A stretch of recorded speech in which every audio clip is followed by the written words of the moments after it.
হ্যাঁ এভরিওয়ান, কেমন আছে সবাই? আশা করছি সবাই ভালো আছো। তোমাদের ভালোবাসাতে আমিও ভালো আছি। চলে এলাম নতুন দিনে নতুন আরও একটা ভিডিও নিয়ে। তো সকাল সকাল শুরু করেছি আমার কাজ দিয়ে। সকালবেলা উঠেই ঘরটা ঝাড় দিয়ে নিচ্ছি। তো টুকটাক কাজ করছি, শুয়ে বসে থাকতে আর ভালো লাগছে না, শরীরটা যেন ম্যাজম্যাজ করে শুয়ে বসে থাকতে থাকতে। তো অনেক দিন তো হলো এরকম শুয়ে বসে রয়েছি, তাই ভাবলাম একটু একটু টুকটাক করে কাজ করি। তো আমি যে কাজগুলো করছি মার আবার তা পছন্দ হচ্ছে না, মা দ্বিতীয়বার আবার তা করছে আর আমাকে বকা দিচ্ছে। তো যাই হোক, বসে থাকতে ভালো লাগে না বলে টুকটাক করে একটুখানি করতে থাকি। আর আমাদের যত ঝামেলা এই কল পাম্প করতে গেলেই যত ঝামেলা। যদি একটা পাম্প বসানো থাকে তাহলে এতটাও অসুবিধা হতো না। তো উঠেই আমি ঘরটা ঝাড় দিয়ে নিয়েছি আর বাসন কটা আমি ধুয়ে নিচ্ছি। বাসন কটা ধুইতে গেলে মা কিছু বলে না, বাট ঘরটা ঝাড় দিতে গেলে মা ভালো করে আবার সেই ঝাড় দেয়, বলে হয়নি ঝাড় দেওয়া। কারণ কি বলো তো, আমি বেশি নিচু হয়ে তো ঝাড়টা দিতে পারছি না, কোনো রকম উপর থেকে ঝাড় দিয়ে নিয়ে আসছি। তো ভালো করে নোংরাটা পরিষ্কার হয় না বলে মা আবার দ্বিতীয়বার করে ঝাড় দেয়। তো যাই হোক, আমি বাসনগুলোকে ধুয়ে নিচ্ছি। যেহেতু পাম্প থাকলে বেশি ভালো হতো, আমার বাপের বাড়ি এরকম পাম্প রয়েছে, তো সেখানে অসুবিধা হয় না, সেখানে গেলে কাজও করতে হয় না আমার, বেশি দিন বেড়াতেও পারি না। মানে কি বলবো, এত ধারে ধারে তো শ্বশুর বাড়ি আর বাপের বাড়ি হয়ে গেছে, সকালে যাই তো বিকেলে চলে আসি সেরকম। তো দুদিন যেয়ে ঘুরে এসেছিলাম, তো তারপরে আবার চলে এসেছি। তোমাদের দাদাভাই এখান থেকে টিফিন দিতে হয়, কারণ ওখান থেকে টিফিন দেওয়া হয় না। তোমার দাদাভাই বলতো না, ওখানে বসে রান্না করে দিতে হবে না। তো আমি এখানে এসে গ্যাসে রান্না করে দিই, যেহেতু আমার বাপের বাড়ি এখন কাঠে রান্না করছে। গ্যাসের যেহেতু এত সমস্যা হচ্ছে, তো বলার বাইরে। মানুষ এখন কাঠে রান্না, যারা কাঠে রান্না করে না তাদেরও এখন ঠেলাই করে কাঠে রান্না করতে হচ্ছে, বুঝতে পারছো? দেখো, আমি বাসন মাজছিলাম আর মা না আবার ঘরটা ঝাড়তেছিল আর বলছিল ভালো করে পরিষ্কার হয়নি।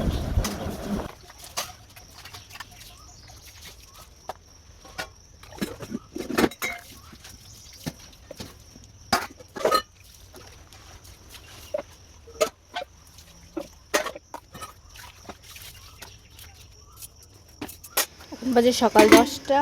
10টার ভিতরে রান্না আমি কমপ্লিট করে ফেলেছি। এই দেখো, এটা হচ্ছে লাউ আর কাঁকড়া দিয়ে ঝোল। এটা খেতে কিন্তু খুব টেস্টি হয়, এতে কোনো রকম মশলা ছাড়া একদম গরমে পারফেক্ট তরকারি, জানো। আর রান্না করেছি এই যে সোয়াবিন আর আলু, আর এইদিকে হচ্ছে কাঁকড়া দিয়ে শাক ভাজা।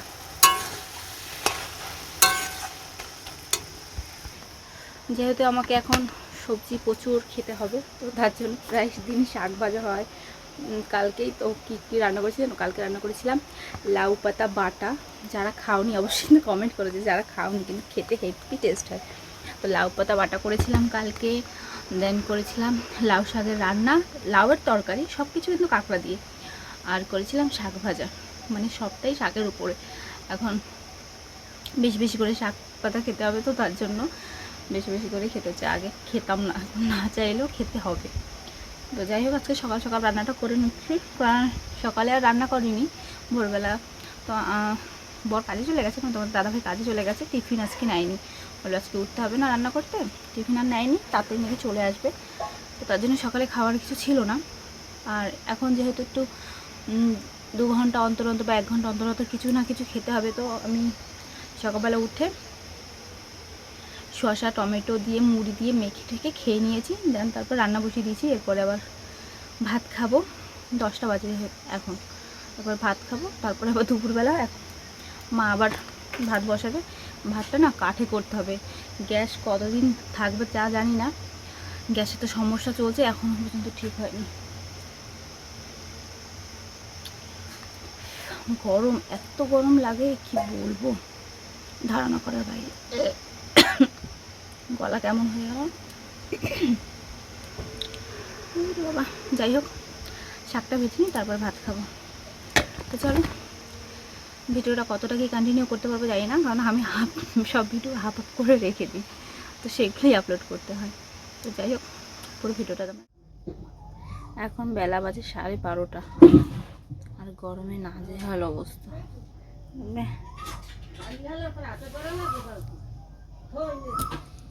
কি অবস্থা, চান করবো এক্ষুনি ফ্রিজটা চালালাম, মানে গরমে আর পাচ্ছি না। ফ্রিজটা চালিয়ে কত জল রাখলাম, সবসময় চালাই না ফ্রিজ, ফ্রিজের জল সবসময় খাই না, এই দুপুরবেলার দিকটা একটু চালাই। কি অবস্থা!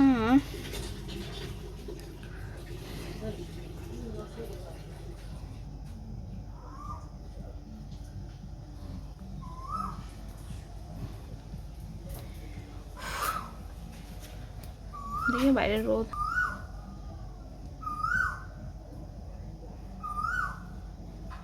কি অবস্থা!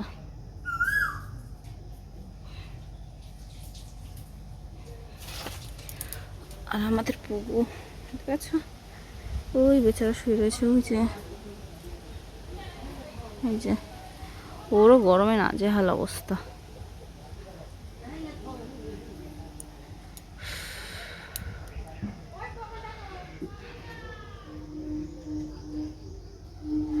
কি রোদ, কি রোদ!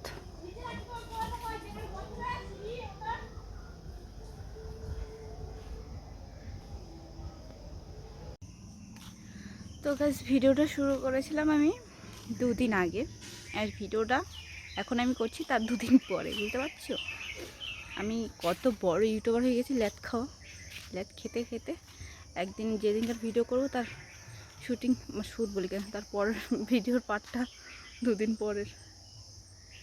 এই হচ্ছে দেখো আমাদের বাড়ি ভাঙ্গাচোরা।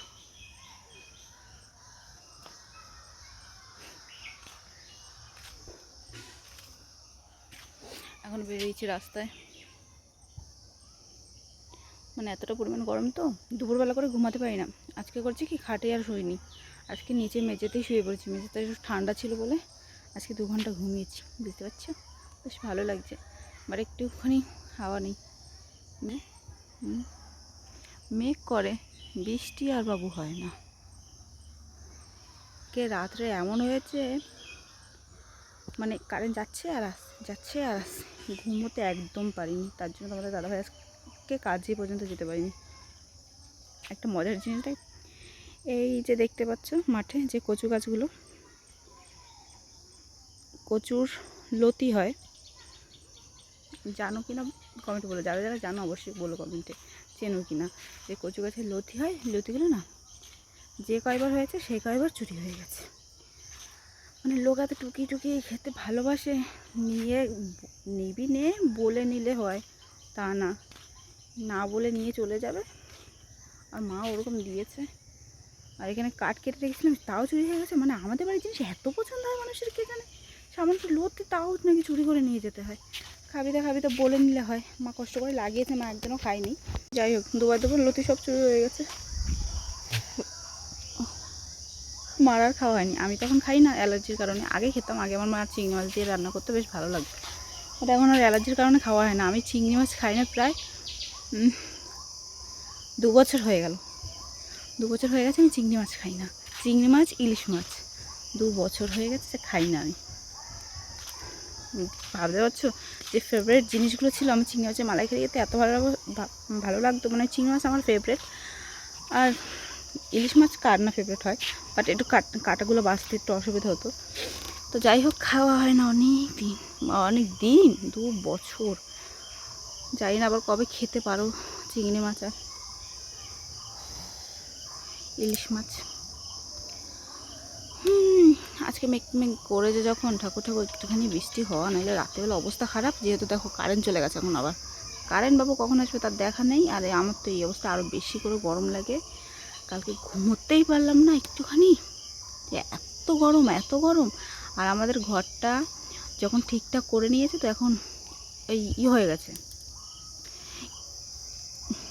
ওটাকে কি বলে না, ওটিজি। আমরা এত বড় লোক তো, ওতে রান্না করি না বলে নামটাও জানি না। যাই হোক, ওটিজির মতো হয়ে গেছে। ওর ভিতরে মানে খাবার যদি আমাকে ঘরের ভিতরে ঢুকিয়ে খাটের উপর রেখে দরজা দিয়ে দিই, তো খাবার গরম হয়ে যাবে, এমন ঘর হয়ে গেছে। মানে একটু হাওয়া ঢোকার রাস্তা নেই, প্রচণ্ড গরম।